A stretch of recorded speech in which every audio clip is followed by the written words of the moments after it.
What if I told you that the most successful people in history didn't avoid pain? They weaponized it. While everyone else runs from discomfort, the truly powerful learned an ancient secret that transforms suffering into an unstoppable advantage. The Stoics called it the discipline of perception, but what they really discovered was how to alchemize agony into absolute strength. Here's the uncomfortable truth nobody wants to admit. Pain isn't your enemy. It's your greatest teacher, your most ruthless trainer. And if you learn to harness it correctly, it becomes the very fuel that separates you from everyone else who's still running scared. Picture this scene from ancient Rome. Marcus Aurelius, the most powerful man on earth, sits in his tent on the Germanic frontier.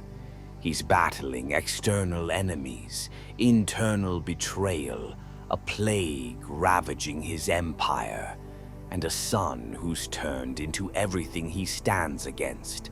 Most leaders would crumble. Most people would break.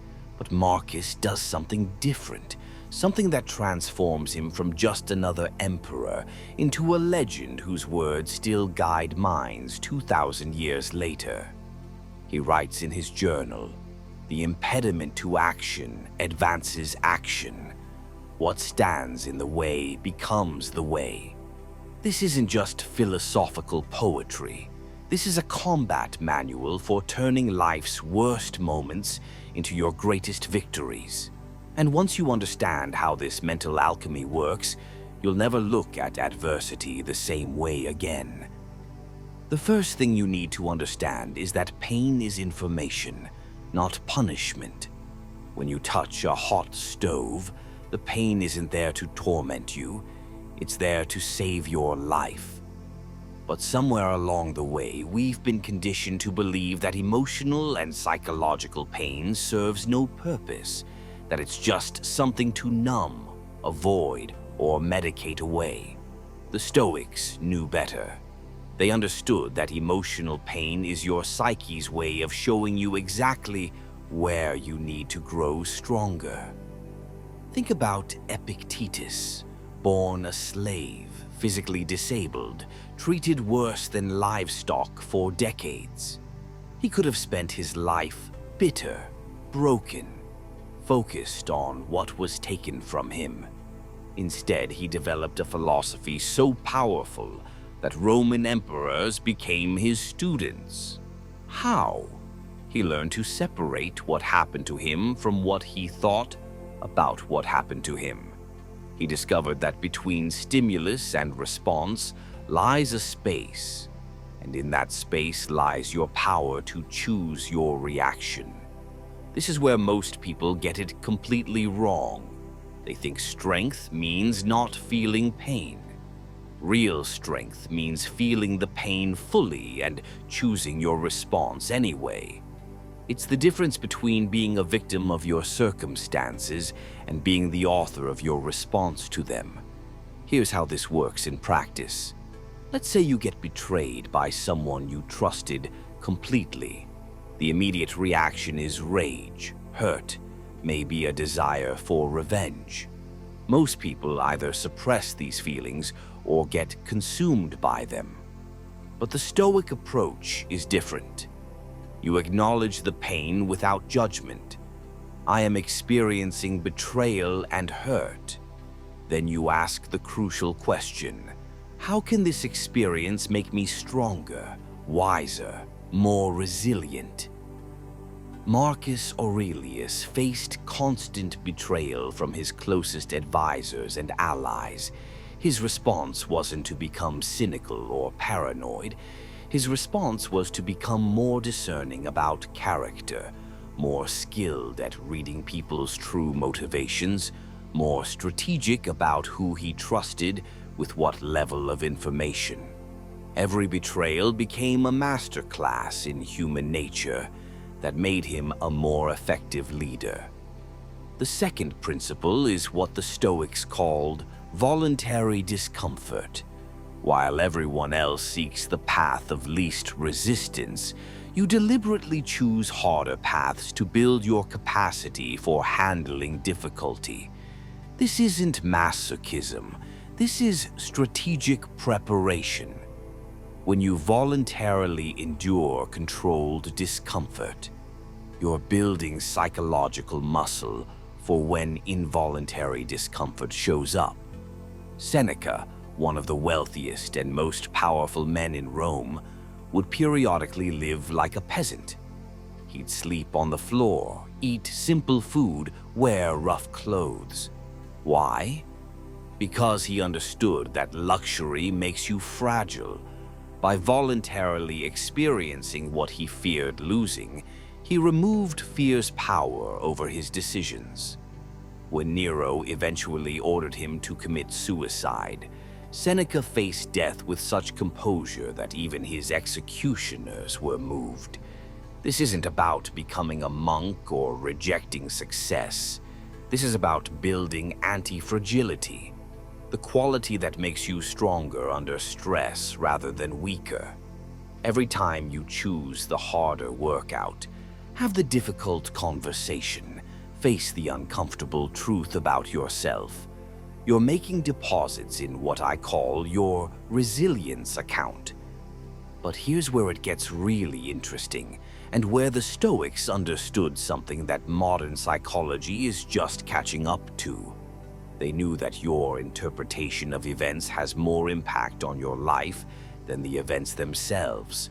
Two people can experience the exact same tragedy and have completely different life outcomes based solely on the story they tell themselves about what happened.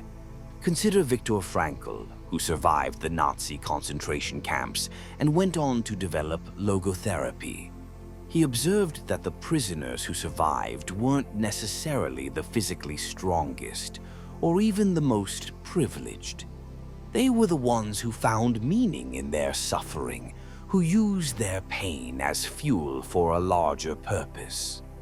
Frankl later wrote that everything can be taken from a person but one thing: the freedom to choose one's attitude in any given circumstances. This is the ultimate Stoic power move, reframing pain as training, obstacles as opportunities, and setbacks as setups for comebacks. When you master this mental shift, you become literally unstoppable because there's nothing life can throw at you that you can't transform into an advantage. Let me give you a modern example. Steve Jobs getting fired from Apple, the company he created, could have ended his story. Instead, he later called it the best thing that ever happened to him. Being forced out made him hungrier, more focused, more innovative. He created Pixar, revolutionized computer animation, and when he returned to Apple, he had the experience and perspective to create the iPhone and iPad. His greatest professional pain became the foundation for his greatest success. Now, here's how you apply this in your own life, starting today. First, stop asking, "Why is this happening to me?" and start asking, "How is this preparing me?" Every difficult person you encounter is teaching you patience, negotiation, or boundary setting. Every failure is showing you what doesn't work and pointing you toward what does. Every loss is clearing space for something better. Second, practice the Stoic exercise of negative visualization. Spend a few minutes regularly imagining losing what you value most: your health, your relationships, your possessions. This isn't about becoming pessimistic. It's about building appreciation for what you have and psychological preparation for what you might face. When you've mentally rehearsed loss, actual loss becomes more manageable. Third, create your own voluntary discomforts. Take cold showers fast occasionally, have difficult conversations you've been avoiding, tackle your most challenging tasks first thing in the morning. Each act of voluntary discomfort is a declaration to the universe that you're ready for whatever comes next. The fourth principle is perhaps the most powerful. Use pain as a compass. Your emotional reactions are data about what matters to you and where you need to grow. If criticism devastates you, you need to work on self-worth that comes from within rather than external validation. If betrayal sends you into rage spirals, you need to develop better discernment about who deserves your trust.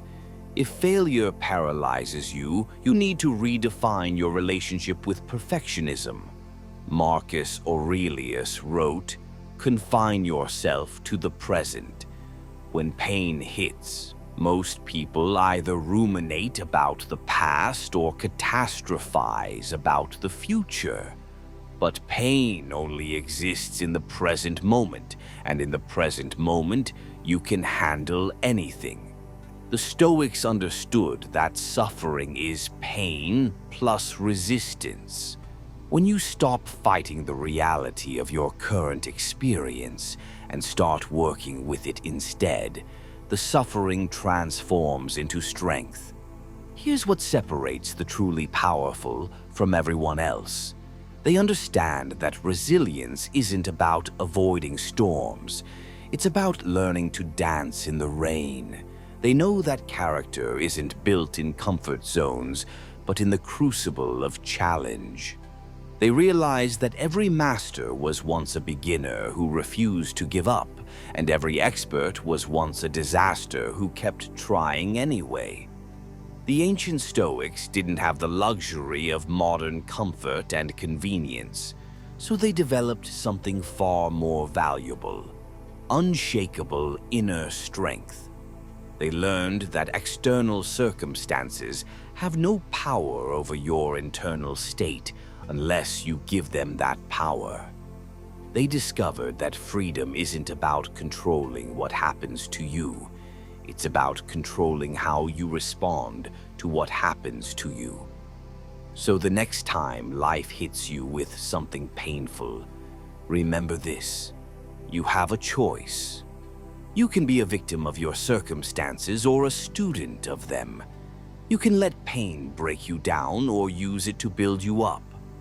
You can run from discomfort or run toward growth. The Stoics chose strength, and that choice is available to you in every moment. Your pain isn't proof that life is against you.